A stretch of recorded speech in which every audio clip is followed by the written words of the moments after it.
नमस्कार दोस्तों। तो स्वागत है आपका स्पोर्ट्स दिलसे में। और जैसा कि मैंने आपसे वादा किया था कि मिलते हैं नेक्स्ट मैच के साथ, जिसके लिए मैं भी बहुत एक्साइटेड हूं, जो कि है दिल्ली और पंजाब का मैच। दिल्ली और पंजाब के मैच में जहां तक दिल्ली की बात है, मैं तो मुझे अभी तक उनका कुछ खास इम्पैक्ट पहले आईपीएल के बाद दिखा नहीं था, लेकिन इस बार ऋषभ पंत जो कमबैक करने वाले हैं उसके लिए मैं काफी टाइम से वेट कर रहा था। साथ ही मैं आपको बताना चाहूंगा कि ऋषभ पंत ही नहीं, जो दूसरी तरफ से कप्तान थे शिखर धवन, वो भी इन एंड आउट रहे हैं, ज्यादा उनको हमने देखा नहीं है। और इस मैच में दोनों का ही इंतजार था, तो दोनों के लिए ही मैं एक तरीके से एक्साइटेड था कि किस तरीके का कॉन्टेस्ट होगा या किस तरीके से ये बैट करने वाले हैं।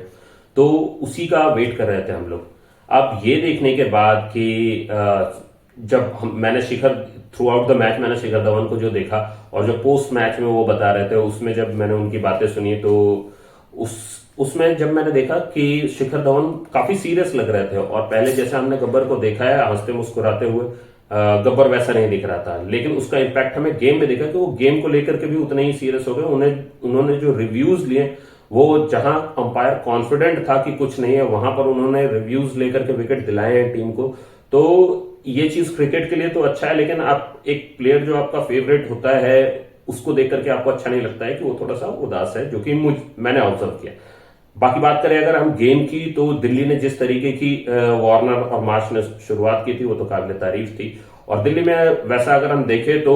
20-30 ऐसी ही पारियां खेली है शुरू से लेके एंड तक, और उसी का इम्पैक्ट रहा है पूरे में कि मार्श ने भी अच्छा खेला, वार्नर ने भी अच्छा खेला। फिर काफी टाइम बाद जो हमने ऋषभ पंत का वेट किया, ऋषभ पंत भी आए, उन्होंने 13 बॉल में 18 रन बनाए, जो कि इतनी इम्पैक्टफुल पारी नहीं थी, लेकिन एक आदमी जो कमबैक कर रहे हो वो उतना भी बना पा रहा है, तो आपको इतना कॉन्फिडेंस तो मिलता है कि हाँ, शायद आगे हमें इनकी बहुत बेहतरीन इनिंग्स देखने को मिले। अभी थोड़े हाथ खुलने देते हैं, जो दिल्ली के फैंस हैं उनको थोड़ा हो सकता है वेट करना पड़े, लेकिन अगले मैचेस में हो सकता है आपको इनके 50-80s और मे बी पॉसिबली सेंचुरी भी मिले, अगर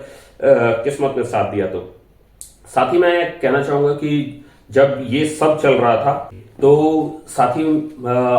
अक्षर पटेल और उसके साथ पुरेल की योगदान के बाद, पुरेल ने बहुत अच्छी इनिंग खेली, एक इम्पैक्ट प्लेयर बन के आए थे, और जैसे कि कमेंट्री में बताया भी जा रहा था कि उन्हें रिकी पॉन्टिंग ने बैक किया था कि ये अच्छी इनिंग दे सकते हैं। तो पुरेल ने अब 10 बॉलों में 32 रन बनाए हैं, इससे बेहतरीन जो फिनिश हो सकता था मैं तो नहीं समझता हूं कि कोई और दे सकता था। तो दिल्ली ने इसी इनिंग की बदौलत, जो लास्ट के 10 बॉल में इन्होंने 32 रन बनाए हैं, उससे अपना स्कोर अचीव किया 174 का। जवाब में पंजाब ने जो किया, उन्होंने एक सिमिलर तरह की शुरुआत की, वो भी कोशिश कर रहे थे कि 10 का एवरेज मेंटेन करके रखे, लेकिन कुछ झटके उन्हें भी लगे, उन्हें उनके ईशांत ने भी उन्हें एक दो झटके दे दिए, और उसकी वजह से उनका भी स्कोर थोड़ा धीमा हुआ, और ऐसे ही चल ही रहा था। लेकिन जिस तरीके से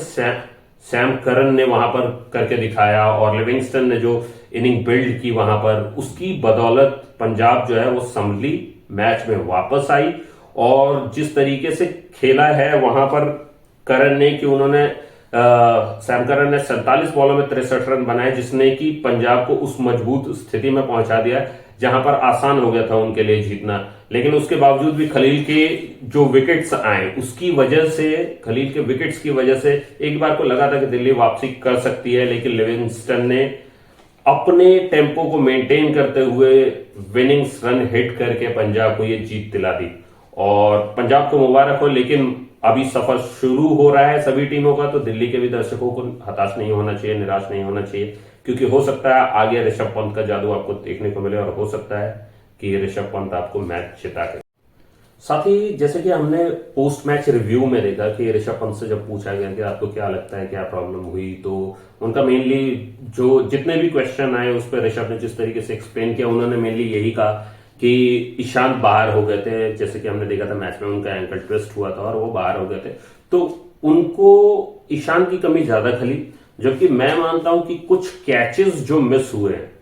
वो ज्यादा जिम्मेदार थे इसके लिए कि दिल्ली कमबैक नहीं कर पाई। कुछ कैचेस अगर वो पकड़ लिए जाते, चाहे वो टफ कैचेस हों या वो इजी वाले कैचेस हों जो वार्नर से मिस हुआ था, तो अगर हम बात करें, अगर वो कैचेस, यहां पर एक फ्रेज याद आ रहा है मुझे जो कहते हैं कैचेस विंस मैचेस, तो यहां पर वही गलती दिल्ली ने कर दी कि उन्होंने कैचेस ड्रॉप किए। अगर वो कैचेस ड्रॉप नहीं करते तो मुझे लगता है कि ये मैच दिल्ली बना सकती थी अपने लिए।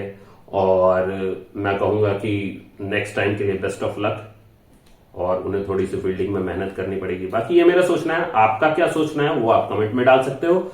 वीडियो को लाइक करें, चैनल को सब्सक्राइब करें, और हर उस इंसान को ये वीडियो शेयर करें जो फैन है आईपीएल का, जो फैन है हमारे क्रिकेटर्स का, और जो चाहता है कि वर्ल्ड क्रिकेट और इंडियन क्रिकेट मर्ज होकर के खेले और सब अपना दम दिखाएं इसमें। Thank you.